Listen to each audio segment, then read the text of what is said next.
नमस्कार, आप देख रहे हैं अंग न्यूज रफ्तार और मैं हूं सत्यपाल सिंह। प्रशांत किशोर का बड़ा बयान, जातिगत जनगणना अधूरी, नीतीश कुमार के स्वास्थ्य की हो जांच। जन स्वराज पार्टी के संस्थापक प्रशांत किशोर ने एक बार फिर राज्य की राजनीति में हलचल मचा दी है। अपनी उद्घोष यात्रा के तहत भागलपुर पहुंचे प्रशांत किशोर ने सर्किट हाउस में प्रेस को संबोधित करते हुए बिहार सरकार की जातिगत जनगणना प्रक्रिया पर गंभीर सवाल उठाए।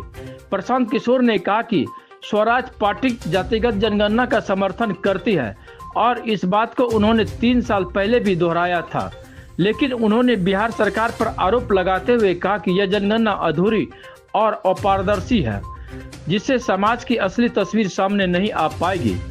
हमने पहले भी कहा था कि जातिगत जनगणना जरूरी है, इससे समाज को नुकसान नहीं बल्कि फायदा होगा, लेकिन जिस तरीके से सरकार ने यह जनगणना कराई है वह कहीं से सही नहीं है। इसके साथ ही प्रशांत किशोर ने मुख्यमंत्री नीतीश कुमार के स्वास्थ्य पर भी सवाल उठाए। उन्होंने कहा कि जिस तरह से किसी सेवा में जाने से पहले मेडिकल जांच होती है, उसी तरह राज्य के मुखिया का भी स्वास्थ्य परीक्षण होना चाहिए। 13 करोड़ जनता की जिम्मेवारी एक ऐसे व्यक्ति के हाथ में है जिनका स्वास्थ्य खुद ही ठीक नहीं है, उनका भी मेडिकल टेस्ट होना चाहिए। प्रशांत किशोर के इस बयानों से बिहार की राजनीति में जातिगत जनगणना और नेतृत्व क्षमता को लेकर नई बहस छिड़ सकती है। नहीं, जाति की जनगणना को जो सेंसस होता है उसमें शामिल किया गया है, लेकिन जनस्वराज में हम लोग पहले 3-4 वर्षों से कह रहे हैं कि इस तरह की जनगणना सर्वे से कोई नुकसान नहीं है। जनस्वराज इसके समर्थन में पहले से रही है। बिहार में तो ये मुद्दा पिछले 4 वर्ष से डिस्कशन में है, लेकिन साथ में हम लोगों ने हमेशा ये कहा है कि सिर्फ गणना हो जाने मात्र से समाज की स्थिति नहीं सुधर सकती है, और इसका सबसे बड़ा प्रमाण बिहार में है। बिहार में ये गणना की गई, गणना में क्या निकल कर आया कि आज भी 3% से कम बच्चे ही एससी समाज के, अनुसूचित जाति दलित समाज के सिर्फ 3% बच्चे ही 12वीं पास करते हैं।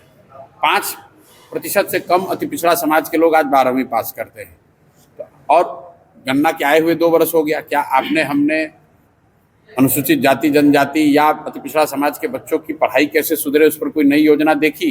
नहीं देखी। सरकार ने गणना के आधार पर कहा कि 94 लाख गरीब परिवारों को 2 लाख रुपए की मदद दी जाएगी। आज तक तो बिहार में किसी को 1 रुपया नहीं दिया गया। तो गणना हो वो ठीक बात है, गणना होने से जनगणना होने से समाज के विभिन्न वर्गों की स्थिति की बेहतर जानकारी हो, ये भी ठीक बात है, लेकिन जब तक उन जानकारियों के आधार पर सरकार कार्रवाई नहीं करेगी तब तक समाज नहीं सुधर सकता है। मान लीजिए कि अनुसूचित जाति जनजाति की गणना, मुस्लिम समाज की गणना तो आज 75 साल से हो रही है, फिर उनकी स्थिति क्यों नहीं सुधरी? ये तो ऐसे हो गया कि आप लाइब्रेरी में जाएंगे और किताबों के बीच में बैठ जाएंगे तो आप विद्वान थोड़ी ना हो जाइएगा।